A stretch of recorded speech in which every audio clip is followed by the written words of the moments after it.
Top quality और consistent performance के लिए सिर्फ सिल्वर पंप नाम याद रखना।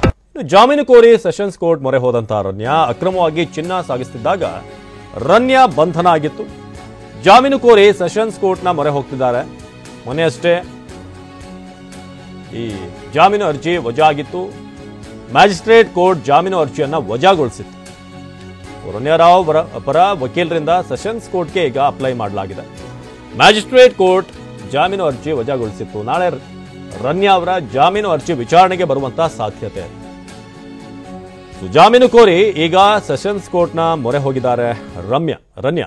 ರನ್ಯಾ ರಾವ್ ಪರ ವಕೀಲರಿಂದ ಸೆಷನ್ಸ್ ಕೋರ್ಟ್ನ ಮೊರೆ ಹೋಗುವ ಮೂಲಕ ಅಲ್ಲಾದರೂ ಜಾಮೀನು ಸಿಗುತ್ತಾ ಅನ್ನೋದು ಒಂದಷ್ಟು ದೂರುಗಳನ್ನು ಕೂಡ ಕೊಟ್ಟಿದ್ದಾರೆ. ಅವ್ರನ್ನ ಹೇಗೆ ನಡೆಸ್ಕೊಳ್ಳಾಯಿತು ಅನ್ನೋದು. ಮೊನ್ನೆಯಷ್ಟೇ ಹಿರಿಯ ವಕೀಲರಾದಂಥ ಕಿರಣ್ ಜವಳಿ ಅವರು ಒಂದಷ್ಟು ವಿಚಾರಗಳನ್ನು ಕೋರ್ಟ್ನ ಮುಂದಿಟ್ಟಿದ್ರು. ರನ್ಯಾ ಕೇಸ್ನಲ್ಲಿ ಪ್ರೋಟೋಕಾಲ್ ಅನ್ನ ಉಲ್ಲಂಘನೆ ಮಾಡಲಾಗಿದೆ ಅನ್ನೋ ಆರೋಪ. ಹಾಗಾದ್ರೆ ಪ್ರೋಟೋಕಾಲ್ ಅಂದ್ರೆ ಏನು? ಪ್ರೋಟೋಕಾಲ್ ಅಂದ್ರೆ? ಪ್ರೋಟೋಕಾಲ್ ಇದ್ರೆ ಚೆಕಿಂಗ್ ನಡೆಯೋದೇ ಇಲ್ವಾ? ಏರ್ಪೋರ್ಟ್ ಅಲ್ಲಿ ಗ್ರೀನ್ ಮತ್ತು ರೆಡ್ ಚಾನಲ್ ಇರುತ್ತೆ. ಪ್ರೋಟೋಕಾಲ್ ನಲ್ಲಿ ಬರೋರಿಗೆ ಗ್ರೀನ್ ಚಾನಲ್ ನಲ್ಲಿ ಎಂಟ್ರಿ. ಗ್ರೀನ್ ಚಾನಲ್ ನಲ್ಲಿ ಸಾಲಲ್ಲಿ ನಿಲ್ಲದೆ ಮುಂದೆ ಹೋಗ್ತಾರೆ. ಅಂದ್ರೆ ನೀವು ಕಾಯ್ಬೇಕಾಗಿಲ್ಲ. ಗ್ರೀನ್ ಚಾನಲ್ ನಲ್ಲಿ ಸಾಲಾಗಿ ನಿಲ್ಲದೆ ಮುಂದೆ ಹೋಗ್ತಾರೆ. ಸ್ವಲ್ಪ ಜನ ಕಮ್ಮಿನೂ ಇರ್ತಾರೆ ಅದರಲ್ಲಿ. ರೆಡ್ ಚಾನಲ್ ನಲ್ಲಿ ಕ್ಯೂನಲ್ಲಿ ನಿಂತು ಚೆಕಿಂಗ್ಗೆ ಒಳಪಡಬೇಕಾಗುತ್ತೆ.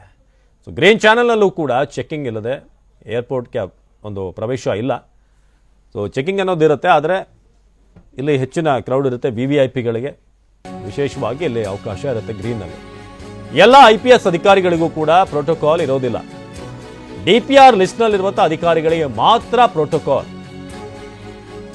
ಯಾರು ಈ ಲಿಸ್ಟ್ನಲ್ಲಿ ಇರ್ತಾರೆ ಪ್ರೋಟೋಕಾಲ್ನ ಲಿಸ್ಟ್ನಲ್ಲಿ ಅವರಿಗೆ ಗ್ರೀನ್ ಚಾನಲ್ನಲ್ಲಿ ಎಂಟ್ರಿ ಇದೆ.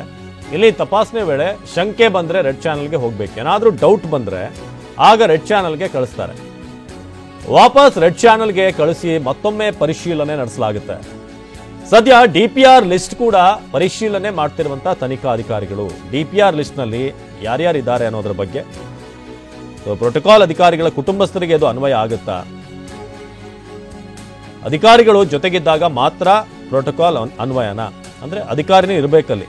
ಅಥವಾ ಅವರ ಫ್ಯಾಮಿಲಿಗೆ ಇದು ಅನ್ವಯ ಆಗುತ್ತಾ? ಅಧಿಕಾರಿ ಇಲ್ಲದೇ ಇದ್ರೂ ಕೂಡ ಅವರ ಕೆರಾಫ್ನಲ್ಲಿ ಅಥವಾ ಅವರ ರೆಫರೆನ್ಸ್ ಮೂಲಕ ಅವ್ರು ಬರ್ಬೋದಾ ರೆಫರ್ ಮಾಡಿ? ಅವರ ಫ್ಯಾಮಿಲಿಯವ್ರಿಗೂ ಕೂಡ ಅವಕಾಶ ಇರುತ್ತಾ ಅನ್ನೋದ್ರ ಬಗ್ಗೆ ಈಗ ಚೆಕ್ ಮಾಡಲಾಗ್ತಾ ಇದೆ. DPR ಲಿಸ್ಟ್ನಲ್ಲಿರುವಂಥವ್ರಿಗೆ ಯಾರು ಅನ್ನೋದ್ರ ಬಗ್ಗೆ ಕೂಡ ಈಗ ಚೆಕ್ ಮಾಡಲಾಗ್ತಾ ಇದೆ.